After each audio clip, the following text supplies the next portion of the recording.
Petrogas ibubuhos ang lahat ng kanilang hinanakit sa hindi pagpasok sa finals, kung kaya't pagsusumikapan nila masungkit ang third place finish upang maging podium finishers pa din sila.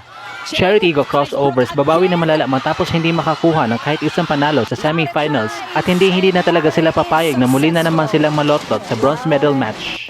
What's good, PVL fans? It's nice to be back with you here on Powerhouse Volleyball PH. Kindly do subscribe to my channel at pakihit na din ang notification bell para ma-notify ka sa aking mga bagong uploads.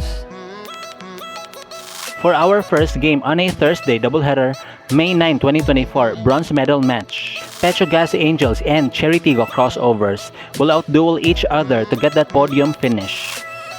Hindi naging sapat ang taglay na init ng dalawang red teams na ito sa kanilang pakikipagsagupaan kontra sa Rubisco teams.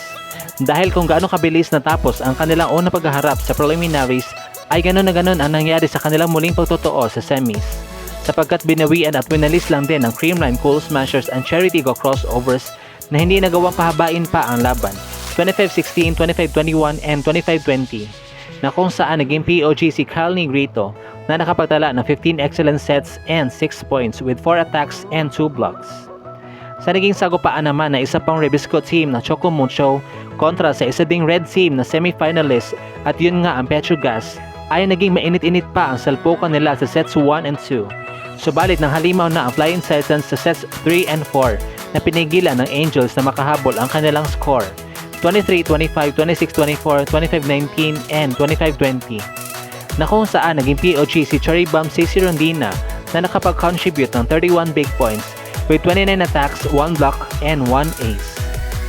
Nang unang magbanggaan sa semifinals ang hot red teams na ito ay nanalo nga ang PGA over CTC in 4 sets, 25-20, 21-25, 15-25, and 16-25. Wherein naging POG si Nang Aiza Maiso Puntillas na nakapuntos ng 19 markers with 15 attacks and 3 blocks. So, alin ko po na ba ang magtatagumpay ngayon? Cherry Tigo na nga kaya nagagawing inspiration and motivation ang pagbabalik ni Judge Santiago na very supportive pa din sa kanila, kaya ipapanalo nila ang laban na ito at iaalay sa kanya? O di kaya mananaig pa din ang mga veterano ng Petrogas na alam na kung ano ang gagawin kapag crucial stage na at mas ima-maximize ang kanilang power duo na si Phillips and Van Sickle? Samantala, dapat talaga nating asahan ang pasiklaban para makasungkit ng medalya, kaya paniguradong mas magiging intense ang showdown sa pagitan nina Brooke Van Sickle versus Aya Laure, Janelle Cheng versus Alina Bicar, Aiza Maiso Puntillas versus Maylene Paat, and lastly MJ Phillips versus Abe Maranyo. Kaya naman wag na wag talaga natin palampasin ang kapanapanabik na puksaan ng Cherry Tigo versus Petrogas. Mamaya na po yan at exactly 4 PM. Nagaganapin sa Smart Araneta Coliseum. At dito na nga po nagtatapos ang ating video. Thank you so much for watching.